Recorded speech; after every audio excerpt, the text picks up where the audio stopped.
A mai napra meghirdetett közös képviselői klubot akkor megkezdenénk. Nagyon szép számban jelentünk meg. Köszönöm mindenkinek, aki itt van.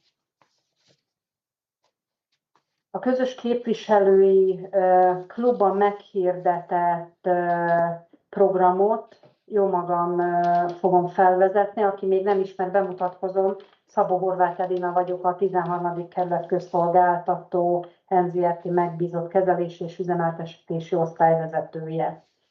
A mai napra a 676/2023 12.29-es kormányrendeletben előírt távolról leolvasható fűtési költségmegosztók és melegvízórák távleolvasásával kapcsolatban kapunk tájékoztatót a KHAPA Kft. Részéről. Előadóját, Szántó Gábort ezúttal is köszöntöm, és köszönöm, hogy a rendelkezésünkre áll.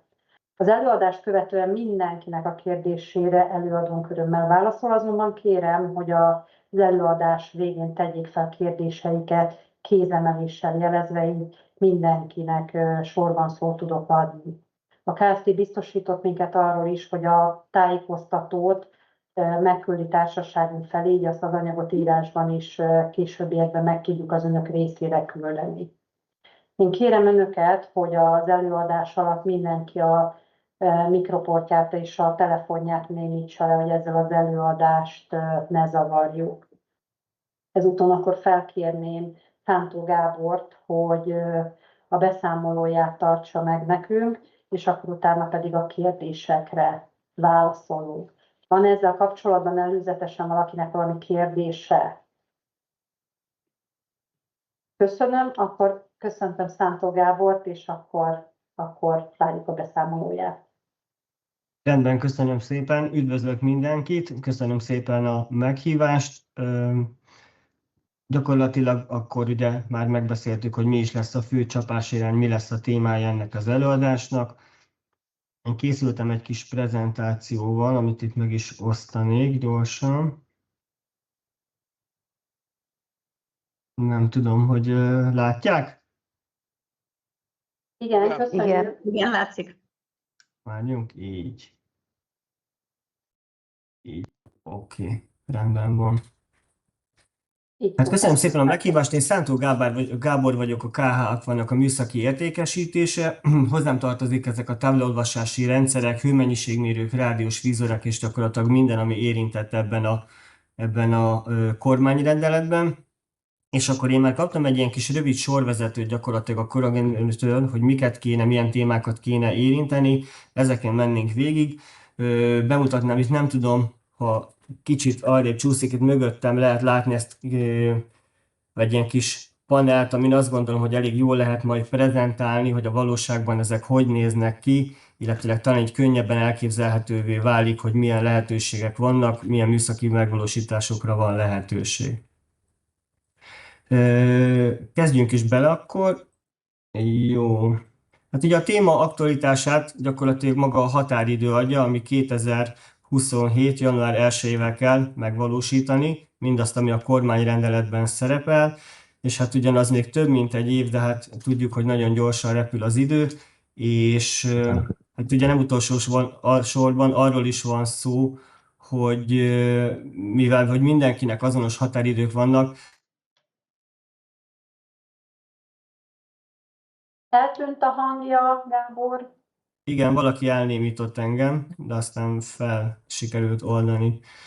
Tehát, hogy mivel a határidő az mindenkinek ugyanaz, és mindenkire vonatkozik, ezért azt gondolom, hogy célszerű ilyen preventíven foglalkozni ezzel a dologgal, már azért is, mert utána a 2027-hez közeledve gyakorlatilag nem lesz ember, aki ezeket a termékeket beszerelje, kivitelezze a szereléseket, és még azt is el tudom képzelni, hogy magából a termékekből is hiány lesz.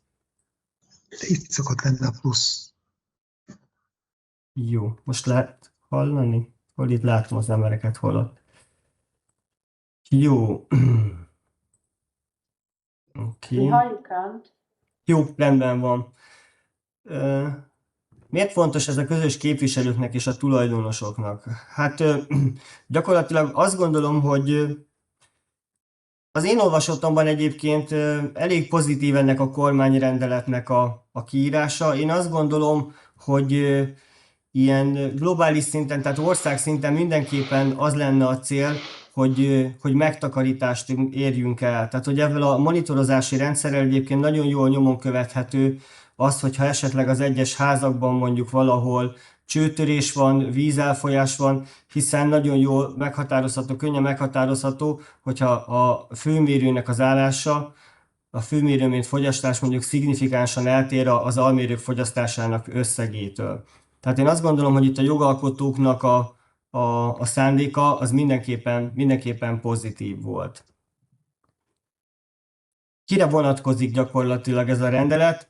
A mi olvasatunkban ez úgy néz ki, hogy mind a társasházakra, mind a lakószövetkezetekre. Tehát ahol két lakásnál több, vagy két albetétnél több tulajdonos van, ott ez mindenképpen aktuális lesz. Tehát vannak még azért olyan hézagok benne, amire azt gondolom, hogy még nincsen teljesen a legapróbb részletekig leszabályozva, de én azt gondolom, hogy ez csak időkérdése. Manapság azért biztosan önök is találkoztak vele, hogy ezeket a törvényi előírásokat csak így apránként csöpögtetik, tehát hogy nem lehet egyből a teljes képet látni, hanem csak részeket látunk abból, amit a kormányunk tervez megvalósítani. Épp ezért a következményekkel, ugye, hogy mivel lehet számolni. Tehát, hogy jelen pillanatban a törvényt, akik végigolvasták, vagy ezt a kormányrendeletet, tehát, hogy nem helyeznek semmilyen fajta szankciót kilátásba. Ugyanakkor, tehát, hogy jelenleg nagyon gyorsan és elég hektikusan változó jogszabályi környezetbe, én azt gondolom, hogy ez bármikor megtörténhet, hiszen nem egyszer tapasztaljuk azt, hogy egyik napról a másikra egy új törvény vagy új elvárás jelenik meg. Ezt a közös képviselők azt gondolom a saját bőrükön is érzik. Most legutóbb ugye pont ebben kapcsolatban volt egy elég nagy ilyen kapkodás, mert hogy kitűztek egy olyan határidőt, ami elég rövid volt, és ez eléggé ráijesztett a közös képviselőkre. Én nem tartom kizártnak, hogy itt is valami hasonló fog végül bekövetkezni, úgyhogy mindenképpen érdemes elkezdeni foglalkozni ezzel a rendszernek a kiépítésével, ott, ahol erre szükség van, és ott, ahol ez tényleg releváns lehet.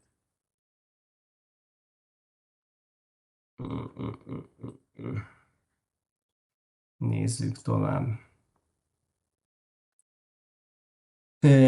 Gyakorlatilag van arra lehetőség itt a megvalósításnak, hogy több lépcsőben történjen meg, tehát ezzel kicsit kimélve a lakóknak vagy a felhasználóknak a pénztárcáját. Erről már részletesebben fogok beszélni akkor, amikor a technológiákról, de a kivitelezésről fogunk beszélni, hogy mi az, ami az egyes társasházaknak jó lehet. Ugye itt is többfajta mérőről, többfajta vízóráról, hőmennyiségmérőről, költségosztóról van szó. Hogy lehet ezeket mondjuk közös platformra hozni, hogy lehet megkímélni a lakókat, hogyha egy frissen beszerelt mérőt ne kelljen ismételten lecserélni súlyos tízezrekért, mert ugye tudjuk, hogy különösen ott, ahol ugye ezek a fővárosi vízmérős plombákkal szerelik a vízmérőket, annak a cseréje azért meglehetősen drága. Erre is van megoldásunk. Gyakorlatilag hogy néz ki egy ilyen projekt az elejétől kezdve? Megérkezik hozzánk a megkeresés, hogy szeretnének ezen az úton elindulni, akkor mi felmérjük a társasházat, vagy éppen ezt az épületet, hogy ott milyen mérők vannak, felvázoljuk, hogy milyen lehetőségek közül választhatnak a lakók, melyik számukra a legpraktikusabb, legköltséghatékonyabb, és akkor ezt, hogyha kiválasztották, akkor mi ennek a kivitelezésébe is tudunk segíteni. Egészen onnan kezdve, hogy beszerezzük ugye a mérőket, egészen odáig, hogy ezek a mérők beszerelésre kerülnek, illetőleg a táblaolvasási rendszerbe, ahol többfajta megoldás is van, felkerülnek a táblaolvasási rendszerbe. Ez lehet úgynevezett ilyen félautomatikus, hogy az emberi jelenlétet is igényel, de megoldható úgy is, hogy teljesen automatikusan végigfut a rendszer emberi beavatkozás nélkül egészen a számlázásig. Nyilván attól függően, hogy ki miért szeretne, mire van szüksége, de ahogy korábban említettem, a rugalmasság, amit biztosítunk, ez sok embernek szimpatikus lehet, hiszen kezdheti egy egyszerűbb kiolvasási rendszerrel, és azt a későbbiekben a mérőknek a cseréje nélkül fejlesztheti egy komplexebb, teljesen automatikusabb rendszerré. A finanszírozási része ennek pedig úgy néz ki, hogy magáknak a mérőknek, az eszközöknek a beszerzését kell részben előfinanszírozni a társasháznak, és magát a beépítést, azt pedig utólag. Illetőleg hát nyilván ezeket a konstrukciókat azért egy bizonyos szinten rugalmasan is tudjuk kezelni, hogyha ennek a társasháznak van ilyen igénye. Az üzemelés és a karbantartás az abszolút része annak a csomagnak, amit mi ajánlunk a társasházaknak, illetőleg a felhasználóknak, tehát hogy nem engedjük el a kezét ott a tulajdonosoknak, társasházaknak, közös képviselőknek, hogy beszerelésre került az utolsó mérő, teljes körű support szolgáltatást biztosítunk ezekhez a rendszerekhez. Ez történhet akár egyszerűen telefonon, egyszerűen egy távelérésű rendszerrel, biztos hallottak már a AnyDesk TeamViewer, illetőleg, hogyha szükséges, akkor természetesen személyes jelenléttel is, tehát hogy kiszállással, hogyha valami olyan problémát kell orvosolni. Ezt úgy kell elképzelni, hogy mi a közös képviselővel tartjuk a kapcsolatot. Nyilván vannak különböző felhasználási, hozzáférési szintek ezekhez a leolvasó rendszerekhez, de én azt gondolom, a tapasztalat azt mutatja, hogy annál nem kell több felhasználónak hozzá. Tehát, hogy elégséges a közös képviselőnek felhasználás, vagy hozzáférést adni ezekhez a rendszerekhez, mert ha mindenki hozzáfér, akkor aránytalanul sok felesleges kérdés generálódik, ami gyakorlatilag semmivel nem viszi előrébb a megoldást. Tehát gyakorlatilag a közös képviselőnek van egy hozzáférése, a közös képviselő tartja velünk a kapcsolatot, ő a kapocs a lakók és közöttünk, és így minden problémát gyakorlatilag 24-48 órán belül a hibajegyet el tudjuk indítani, és kezelni tudjuk ezeket a problémákat. Az esetek 99%-ában gyakorlatilag nincs is szükség arra, hogy személyesen kimenjünk vagy jelen legyünk, mert csak olyan belát és olyan paraméterezési dolgok vannak, amik táveléréssel is interneten keresztül megoldhatók. És akkor kicsit térjünk rá arra, hogy milyen technológiák vannak, miket tudunk mi önöknek biztosítani. Egy pillanat. Nem is tudom, hogy csináljuk. Lehet, hogy inkább az ölembe veszem ezt a kis prezentációs táblát. Hát nézzük meg azt, bocsánat, így, hogy néz ki egy rendszer. Tehát most jellemzően arról fogok beszélni, ahol van hőmennyiségmérő, vagy vízóra, vagy csak vízórák vannak, és majd érintőlegesen a költségosztokról is fogok néhány szót beszélni.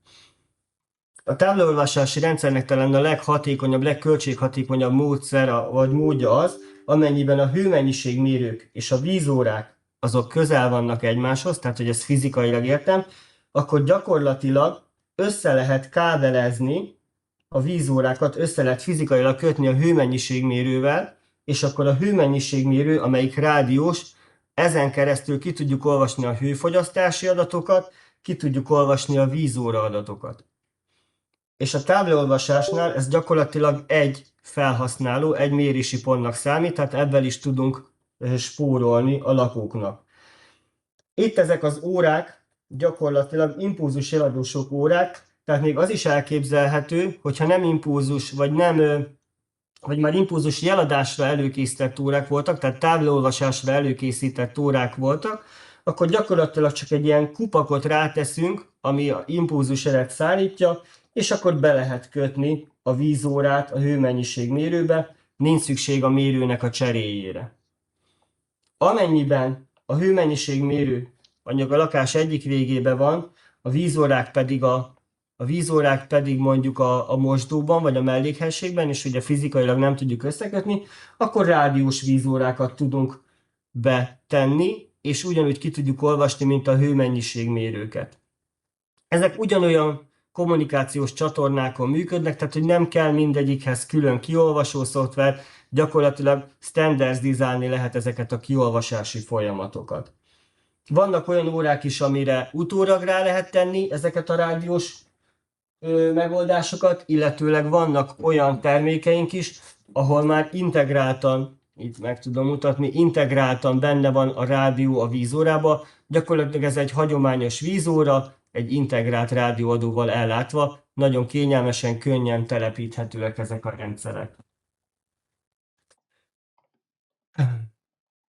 Ugye beszéltünk arról, hogy vannak rádiós órák, amik szintén felokosíthatóak, illetőleg a hőmennyiség mérőkön is keresztül ki lehet olvasni a rádiós, vagy a nem rádiós, hagyományos vízórákat. Ennél mélyebben ebben a technikai részletekben nem mennék bele, hogyha ebben lesz majd kapcsolatban kérdés, akkor akár itt mindannyiunknak, akár pedig egyesével is nagyon szívesen el tudom mondani.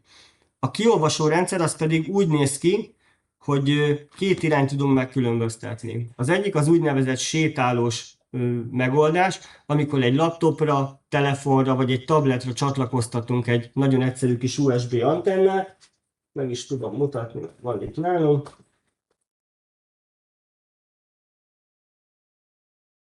Gyakorlatilag egy ilyen kis USB pendrive, amit össze lehet kapcsolni telefonnal, vagy akár laptoppal és tablettel is. És akkor ennek segítségével gyakorlatilag igen? Halló, Kovács Zoltán vagyok, csak hogy még nincs megosztva a kamerája, nem látjuk, hogy mit mutat. Tehát ugye most Bocsánat. Ja, hogy nem is látták akkor ezt, amit nem is láttuk mutattam. eddig, igen. Ja, mert csak Hát a monitorja van, tehát ugye igen, köszönöm. Jó, akkor viszont visszajönnék erre a kis táblára, akkor így már lehet, hogy érthetőbb lett. Hát igen. Akkor ezt a részt ezt kimaradt, ugye? Igen.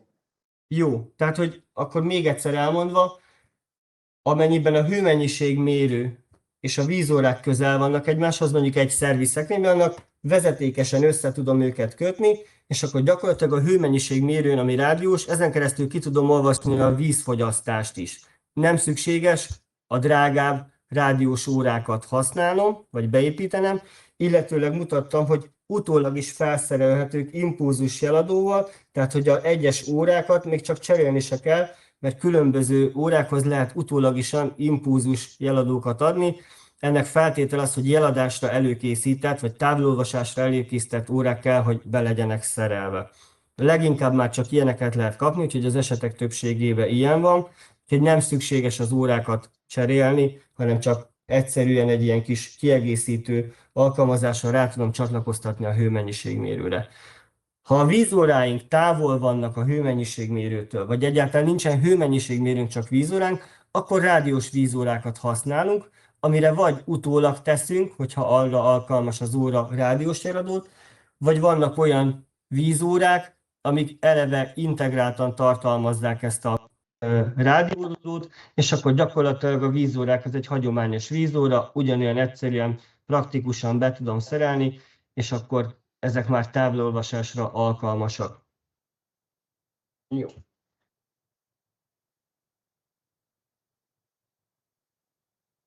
Itt még mutatok egy impulzus jeladós vízórát, tehát ráteszek egy kis kupakot, és akkor gyakorlatilag bele tudom kötni a hőmennyiségmérőbe. Visszatérve a leolvasáshoz, itt leginkább két fő csapási irányt tudunk megkülönböztetni. Van ez az úgynevezett sétálós, amiről beszéltem, tehát amikor magát ezeket a kiolvasásokat én a helyszínen tudom kiolvasni, egy laptop segítségével, vagy akár egy telefonra is tudom csatlakoztatni ezt az antennát, és a szoftverem az nagyon felhasználóbarát, mutatja azt, hogy mely lakásoknak kiolvasása történt meg, mely lakásoké hiányzik. Ha valamelyik hiányzik, akkor ahhoz közelebb tudok menni, hogyha mondjuk a rádióantennának a hatósugárán kívül esik az a lakás. Ennél egy fokkal szofisztikáltabb megoldás, ez a központi adatgyűjtés, ami gyakorlatilag úgy kell elképzelni, mintha folyamatosan a helyszínen lenne egy kollega, és állna a laptopon a folyosón, vagy lenne 4 kollega minden folyosón. Gyakorlatilag begyűjti ugyanúgy az adatokat, mint ahogy én meg tudom tenni az antennával, de abban van egy SIM kártya, és az továbbítja az adatokat egy szerverre, és gyakorlatilag ugyanúgy, mint egy e-mailt, egy felhasználónév jelszó segítségével én el tudom érni, és akkor ott ki tudom listázni az adatokat. Attól függ, hogy mire van szükségem, ez működik hőfogyasztásra is, tehát hőmennyiségmérőre, fűtésmérésére, hideg vízórára, meleg vízórára, és adott esetben, hogyha költségosztókat olvasunk le, akkor a költségosztóknak is ugyanúgy megjelenik a költségosztókon mért fogyasztás. Azt mondja, hogy miért jobb, miért praktikusak ezek a táblolvasási rendszerek. Hát egyrészt, amit mondtam, tehát hogy azt gondolom, hogy összességében, hogyha van országszinten egy ilyen modernizáció, vagy egy ilyen monitorozási rendszer, akkor ezeket a problémákat, mint például a víz fogyasztásnak az elcsúszása, tehát hogyha bárhol szivárgás van, vagy törés van, akkor ezeket nagyon hamar meg lehet találni, illetőleg olyan praktikus oka is vannak, hogy társasházakban azért előfordulnak, vagy szándékosan, vagy nem szándékosan, hogy valaki mondjuk nem azokat az óraállásokat diktálja le. Tehát lehet például egy idős hölgy, aki mondjuk a 88 köbméter helyett 28 köbméter diktál le, mert mondjuk már rossz a szeme, és nem tudja leolvasni jól az órát, és akkor nyilván ezeket a költségeket a többi lakó fogja fizetni, mert ugye arányosan szétosztják ezeket a fogyasztásokat. Tehát én mindenképpen azt gondolom, tehát, hogy ez hosszú távon ez praktikus lesz, különösen ott, ahol egyszerűen megvalósítható, mert mondjuk csak a mérőket felokosítjuk, vagy legyen ez maga a vízóra, vagy a hőmennyiségmérő, de amikor úgyis cserére alkalmas, vagy cserére éretté válnak ezek a készülékek, mert ugye bizonyos időközönként cserélni kell, akkor viszont praktikusan ilyen irányba érdemes tovább lépni, már csak azért is, hogy fejlődik a technológia, egyre olcsóbbak lesznek ezek az eszközök. Tehát, hogy már korábbi évekhez viszonyítva is lényegesen olcsóbbak, különösen, ha az inflációval is számoljuk, mint korábban ezek a rádiós eszközök. Tehát nem elérhetetlen. Tehát, hogyha van egy társasháznak mondjuk egy ilyen cél megtakarítása, akkor gyakorlatilag tényleg egy év alatt ezeket össze lehet szedni, ezeket a díjakat. Nem annyira elszálltak már, mint mondjuk korábban. Sokkal inkább elérhetőek.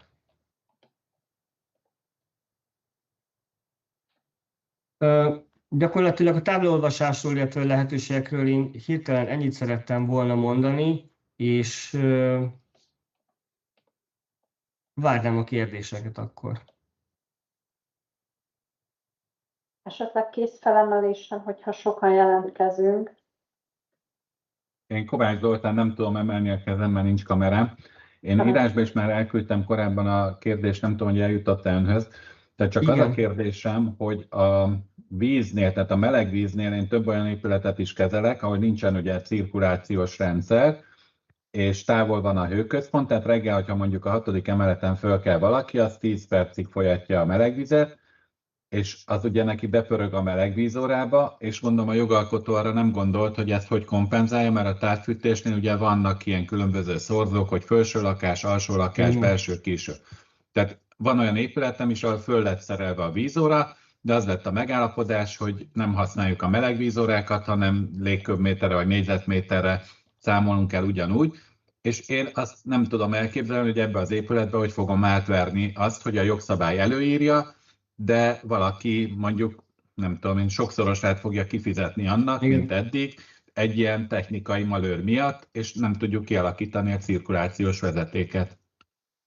Igen, megkaptam ezt a kérdést, köszönöm szépen, már a tegnapi nap folyamán, és én is belenéztem itt, hogy ha találok rá bármilyen utalást, ahol ebben foglalkoznak, de nem találtam semmit. Tehát ez pont szerintem egy olyan dolog, amit utólag fognak szabályozni, vagy valamelyik részletszabályba fog belekerülni, mert ez abszolút egy életből merített dolog, tehát egy valós példa, ami aránytalanul, ugye a szerkezeti felépítésből kifolyólag aránytalanul osztja ezeket a költségeket. Vagy utólagosan beépítve ilyen cirkuláció, tehát az meg olyan szintű költség, hogy az gyakorlatilag az se térülne meg, vagy azt mondják, hogy ez esetben ez az én véleményem elképzelhető. Tehát, hogy itt tényleg lesz egy ilyen szorzó, ugyanúgy, mint ugye mondjuk a költségosztoknál is, hogy most szélen van a lakás, középen van, vagy éppen hol helyezkedik el, vagy lesznek olyan eszközök, hogy gyakorlatilag csak rá tud fűteni arra a szakaszra,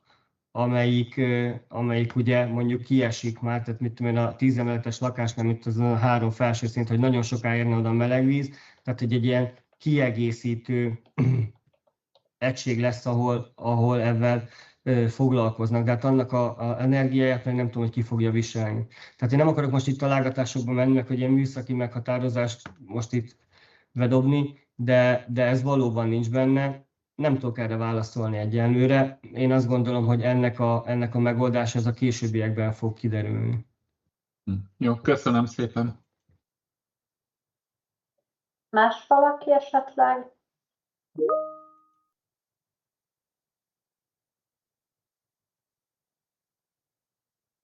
Szólítsak én? Itt látok kezeket.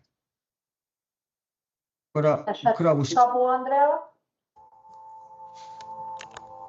Igen, köszönöm szépen. Azt szeretném megkérdezni, hogy ha mondjuk most cserélni szeretnénk vízórákat, akkor van-e olyan típusú vízóra, ami kimondottan ajánlott, vagy valamennyi vízóra kompatibilis lesz ezzel az egységgel, amit még pluszra rá lehet szerelni, illetve aki üzemelteti, bármelyik vízórát, illetve hőmennyiséget tudja majd kezelni. Vagy pedig vannak olyan típusok, amit mindenki, vagy van olyan típus, mondok egy Siemenset például, hogy a Siemens órákat csak a Siemens által lehet. Nem tudom, elég érthető. Ez most milyen óráról beszélünk? Vízóra? Mondjuk vízóráról. Igen. Gyakorlatilag az ökölszabály az, hogyha ezeket az órákat impulzus jeladóval el lehet látni, vagy impulzus jeladóval már rendelkeznek, akkor mi azokkal tudunk foglalkozni. Tehát, hogy azt fel tudjuk okosítani, tudunk rátenni olyan rendszereket, vagy bekötjük, ugye, ahogy mutattam, direktbe a hőmennyiségmérőbe, ami rádiós, vagy vannak olyan eszközök, amik gyakorlatilag ezt az impulzus jelet átalakítják rádiósra. Tehát egy utólag, ahogy mondtam, felokosíthatóak ezek a mérőek. Természetesen, hogyha konkrét igény van, akkor mi nagyon szívesen, díjmentesen elvégezzük ezt a felmérést, és tudunk ajánlani terméket is, de úgy is, hogy nem konkrétan cserére, hanem hogy akkor azt hogy lehet felokosítani, tehát hogy milyen típusú impulzus jeladó kell hozzá, amit mi aztán tudunk a további rendszerekbe hasznosítani és feldolgozni. Köszönöm. Köszönöm a kérdést. Kraus Kinga? Remélem jól értem. Igen, köszönöm, jó napot kívánok mindenkinek, sziasztok kollégák! Nekem a költséghatékonysági vizsgálattal kapcsolatban lenne kérdésem, ugyanis a rendeletben, hogyha eléggé figyelmesen olvassuk, akkor benne van a kiskapu azoknak az épületeknek a számára, akik nem tudnak vagy nem szeretnének eleget tenni itt a leírtaknak. Tehát azt mondjuk, hogy a költséghatékonysági vizsgálat eredményeképpen nem költséghatékony a mérőknek a szerelése, akkor ez már nem is kötelező. Erre ugye a rendeletnek egy melléklete, amiben van egy számítási modell. Ehhez kapcsolódóan leegyszerűsítve a kérdésemet annyi, hogy a 3 árajánlat, amit ehhez be kell kérni, van esetleg bárhol, bármilyen formában az egységáraknak egy felső határa meghatározva, vagy nincs? Az én olvasatomban én úgy láttam, én úgy értelmeztem, hogy ez a költséghatékonysági vizsgálat ez leginkább, illetve kimondottan a költségosztós rendszerekre vonatkozik. Ezt miből... ugye... Esik?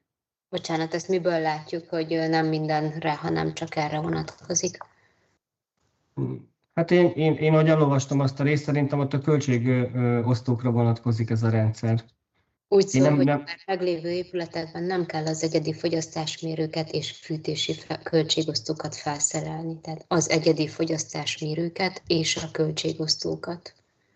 Akkor elnézést, akkor revidálom a véleményemet. Én azt hittem, hogy a táblázatot átnézve, hogy ez a költségosztókra vonatkozik. A hőmennyiségmérők esetében ugye ott egy elég exakt szám van, tehát azért gondoltam, hogy a költségosztókra vonatkozik, mert ugye ott egy más elven működik azért, tehát hogy nem egy exakt hőmennyiséget mérnek, hanem ott különböző ilyen együtthatók, meg ilyen szorzások vannak. Nekem az a véleményem erről a költséghatékonysági vizsgálatról gyakorlatilag, hogyha kellően távolról nézem, és az egyik szememet eltakarom, akkor beleférek, ha meg nem, akkor pedig nem férek bele. Tehát, hogy Én nem látom annak a biztosítottságát, tehát most, hogy be lehet 3 helyről kérni, hogy itt konzisztensen mindig ugyanarra az eredményre jutnak. Tehát attól függ, hogy mi a cél, hogy miket vesznek még bele. Tehát, hogy ezeknek a társasházaknak, ugye, pláne a réginek, hogyha nincsenek megfelelően szigetelve, akkor gyakorlatilag a szigetelés nélkül nem az lesz a probléma, hogy most akkor megcsinálják ezt a táblolvasást, vagy nem csinálják meg a táblolvasást, hanem az, hogy gyakorlatilag a világ kincsét elfűtik, és elpazarolják ezeket az energiát. Tehát a kérdésére válaszolva azt gondolom, hogy igen, van benne egy ilyen kikötés, de kérdés, hogy most hogy mi a cél. Tehát, hogy most az a cél, hogy megússzuk ezt a dolgot, és akkor nem foglalkozunk vele, mert hogy mondjuk költségen, vagy azt akarjuk, hogy kicsit a jövőben nézve, hogy az unokáinknak, gyerekeinek egy kicsit könnyebb legyen, és odafigyelünk arra, hogy az energiahatékonyságunkat is növeljük, és hogy minél kevesebb energiát fogyasszunk el. Köszönöm. Korábban láttam Radovicsné kezét is.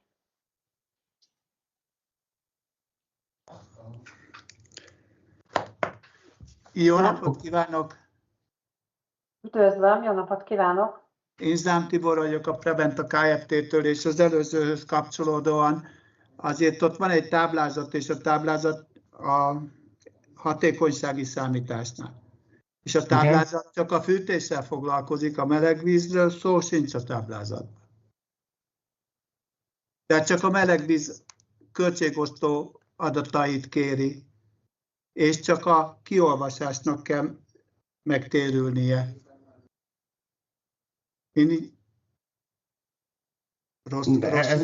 Ez most kérdésként szerepel, vagy ezt most... Nem, az előző hozzászóláshoz értem. Nem tudom értelmezni, mert a törvény végén volt egy táblázat, a hatékonysági számításról. Igen. Ott a 3 éves fűtésről volt szó, a költségosztók kiolvasásának a megtérüléséről, a melegvízről, a táblázatban, a hatékonysági számításnál említés sincs. Ugyanakkor a törvény igen, mind a kettőt követelezővé teszi, vagy nem, hogyha nem hatékony.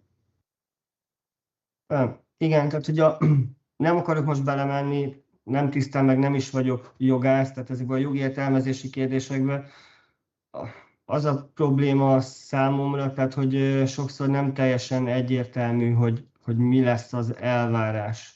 Tehát, hogy azért elég szabad kezet hagynak itt a társasházaknak, közös képviselőknek, hogy ezt megdöntsék, vagy eldöntsék, de én összességében nekem az a meglátásom, hogy a cél tényleg az, hogy mindenképpen a költséghatékonyságot növeljük hosszú távon.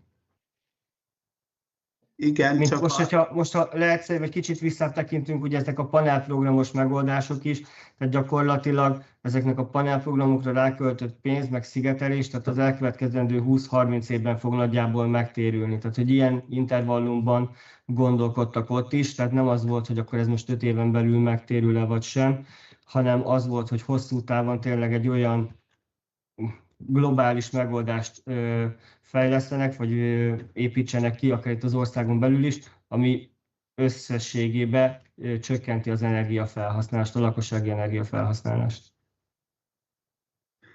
Köszönöm szépen, és ha lehet, akkor lenne még egy kérdésem. Az előbb beszélt az impulzusadókról. Igen. Hogy az akkor minden mérőre felszerelhető, bármilyen típust van a lakásban? Hát a régebbiekre nem, de a most kapható mérők, ha csak nem valami régi raktáron újrahitelesít mérőt szereltek be, akkor azokra nem, de ami most kereskedelmi forgalomban eladnak mérőt, azoknak már annak kell lennie, impulzus jeladásra előkészítettnek kell legyen, és ahhoz van impulzus jeladó. Mert az elmúlt évben nagyon sokat kicseréltek a városba. Jó, köszönöm szépen.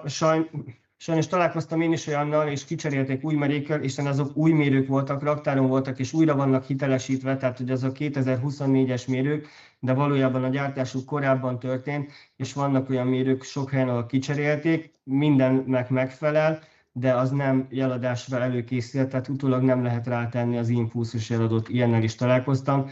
de ezt csak akkor tudom megmondani, hogy az a mérő alkalmas-e vagy sem, ha kapok róla mondjuk egy fényképet. Jó, köszönöm szépen. Köszönöm a kérdést. Kraus Kinga,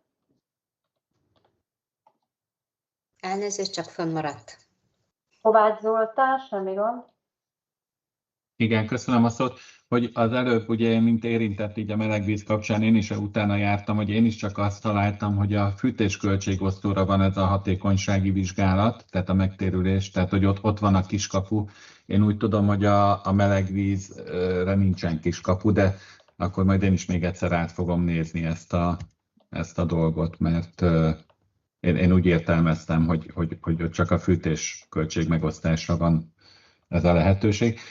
Egy gyakorlati példát mondanék, mert két teljesen hasonló épületet kezelek, az egyikben már évek óta megvan a költség, tehát a fűtés költségosztás, a másikban nincsen, és én azt látom, hogy kb. 20%-kal kevesebb a hőfelhasználás, de a 20%-ból, amit megspórolnak, abból egy része, most nem a Szántóurnak a üzletét akarom elvenni, csak hogy annak egy nagy része elmegy ennek a rendszernek a fenntartására. Tehát ez tényleg igazából, én azt gondolom, hogy egy szemléletváltozásnak a tanúi vagyunk, tehát az a fontos, hogy ahogy a vízóra fölkerül, onnantól kezdve spórolnak a vízzel, ahogy a hőmennyiség mérő fölkerül, spórolunk a hőmennyiséggel, tehát kevesebb hőt kell előállítani, és a hőerőmű, tehát mindegy, a környezetszennyezés, tehát nagyon sok hozadéka van, de nem biztos, hogy ez mindig a fogyasztónak a zsebébe fog forintban megtakarítást eredményezni, hanem ez egy globális dolog, tehát hogy ezt így kell látni szerintem. És most, hogy a jogalkotó úgy döntött, hogy ezt kötelezővé teszi, ezt lehet jól is venni, meg rosszul is venni, de mindenféleképpen szerintem ez tényleg egy hosszú távú gondolkozást kell itt látni, hogy spóroljunk az energiával. Mert amíg nincs ez, addig én hiába mondom a lakóknak is, hogy spóroljanak, nem fognak spórolni. Igen, így van, köszönöm, én is abszolút egyetértek a elhangzottakkal. Nagyon egyszerű itt a paneloknak a felújításánál is, ugye, amíg ezek a régi szabályozhatatlan kazánok voltak, mindenki fűtött, amikor ugye megemelkedtek vagy a energiárak, és ugye lecserélték ezekre a szabályozható radiátorokra, akkor lényegesen lecsökkentek a házaknak a fogyasztásai, mert akkor mindenki egyrészt szabályozni tudta, és szabályozta is, csökkentette a saját fogyasztását. Tehát, hogy van egy ilyen aspektusa is a dolognak. Kérdése még esetleg valakinek? Addig még egy igen. Szabó Andrea. Igen, én csak egy rövidet szeretnék kérdezni, ha jól tudom, a rendeletben megjelent a távhővel rendelkező lakások esetében, hogy ott már szankciót alkalmaznak, hogyha nem kerül ez bevezetésre 27-től, ha minden igaz. És azt szeretném megkérdezni, hogy ahol a társasházak házközponti kazánnal rendelkeznek, tehát nem távhő. Ott is ugyanez a határidő, esetleg kiegészült már szankcióval a rendelet ezeknél az épületeknél? A határidő az ugyanaz, az mindenkiben, én ott nem láttam eltérést. A szankciót leírva nem láttam, de én szankcióknál olyan visszajelzéseket kaptam, hogy aki mondjuk nem vesz részt ezekben, ott ezeket a költségeket, például költségosztónál, hőmérőnél, tehát 2,5-szeresen veszik figyelembe. De ez mondjuk ez nem törvényi vagy nem rendeleti úton volt, hanem ez a társasház szavazott meg egy ilyen szankciót, pont azért, hogy gyakorlatilag rákényszerítsék azokat az embereket, akik annak ellenére, hogy ezt a társasház többsége szeretné, ők nem akarták ezt elvégezni.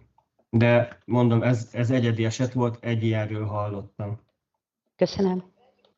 Köszönöm. Patály Gabriella, tegye fel kérdését. Hall engem? Patály Gabriella.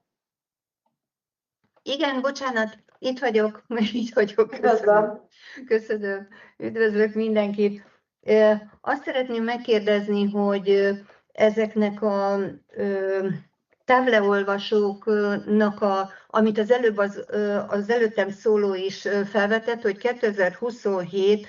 január 1-ével kötelező lesz, nem csak a távhőnek a költségosztóval való ellátása, hanem a melegvizes óráknak a távleolvashatósága.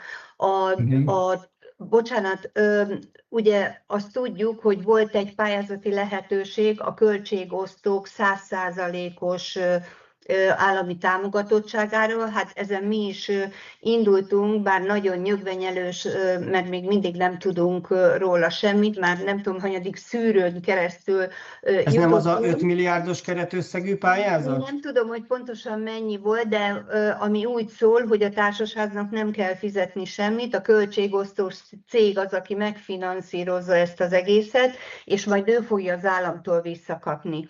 Hát mi egy ilyenre várunk. A kérdésem a következő lenne, ha a melegvizes órák távleolvasási lehetősége kötelezővé válik, arról nem tud senki, hogy ezt nem támogatja az állam valahogyan, mert a társasházak, mint ismerjük, ugye mindenki ebben a cipőben jár, igen szerény körülmények között tudnak működni.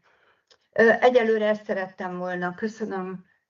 Ugye a Nemzeti Energetikai Ügynökség kiadta a pályázatot, mégpedig június 16-ával ez a pályázat elérhető volt, amit ugye én most olvasom, hogy augusztus 21-én felfüggesztették a beadásokat a keretösszeg Igen, itt hogy kimerült ez a keretösszeg. A keretösszeg kimerülése miatt. Én azért azt javaslom, hogy érdemes figyelni a pályázati kiírásokat, a lehetőségekről, mert vélhetően ezzel még azért valami történni fog. Elképzelhetőnek tartom én is, tehát hogy bármikor kiírhatnak egy pályázatot, viszont itt a használati melegvíznek az előállítása, meg a fűtési költségek, tehát azért más dimenziók, tehát azért gondolom, hogy inkább, ha lesz is pályázat, talán inkább ezt bővítik, és ami szintén a fűtés megtakarítására, mint a melegvíz, vagy használati melegvíz előállítása, vagy használatával kapcsolatos pályázat lesz.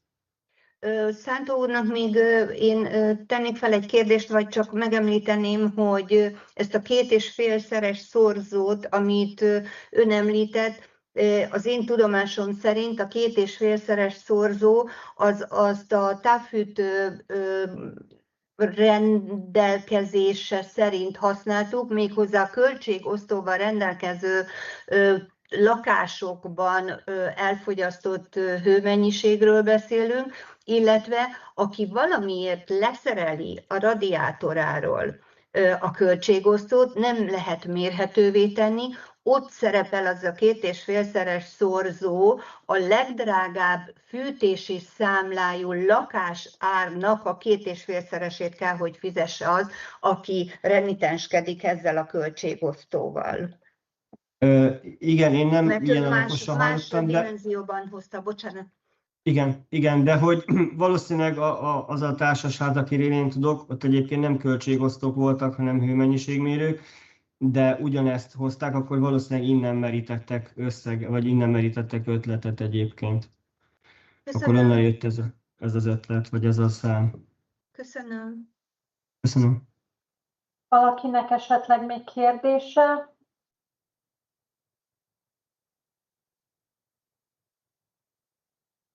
Senkinek? Akkor én Szántó Gábornak megköszönöm a tájékoztatót. Várjuk az anyagát, amit majd akkor a képviseletek felé ki tudunk küldeni. És én köszönöm mindenkinek, hogy ilyen szép számban megjelentünk. Ha nincs több kérdés, akkor a klubot bezárom a mai napra. Köszönjük szépen! Én is köszönöm szépen a meghívást és a lehetőséget. Hogyha bármilyen egyéb kérdés van, akkor a Szabott Horváth Edinán keresztül el lehet érni, illetőleg még abban akkor egy kicsit kérném a türelmüket, hogy megosztás, itt láthatók a... Nem ezt akartam csinálni, elrontottam, bocsánat. Még Patály Gabriella közben jelentkezik? Vagy csak? Én csupán szerettem volna megköszönni ezt a társasházkezelői klubot, és az ezen való részvételt. Jó dolog, esetleg más témában is szívesen szeretnénk bekapcsolódni. Köszönjük szépen, esetleg, hogyha valami olyan téma van, ami érdekli önöket, akkor a javaslataikat örömmel fogadjuk. Edina, önnek küldjük? De akár nekem, akár Szabinának, Csonkakovács Szabinának természetesen. De hát úgy gondolom, ő van főként önökkel kapcsolatban, úgyhogy megköszönöm, ha nekik küldik, és akkor összefoglalja. Köszönöm szépen. Köszönjük. Még itt láthatók az elérhetőségeink, hogyha bárkinek kérdése van, de akár a Edinán keresztül elérnek, illetőleg el fogom küldeni az anyagot, és akkor abban is szerepelni fognak az elérhetőségek, hogyha bárkinek kérdése van, vagy konkrét ajánlatot szeretne. Nagyon szépen köszönjük. Köszönöm én is. Minden jót. Köszönöm. Köszönjük. Viszontlátásra. Viszontlátásra. Viszontlátásra.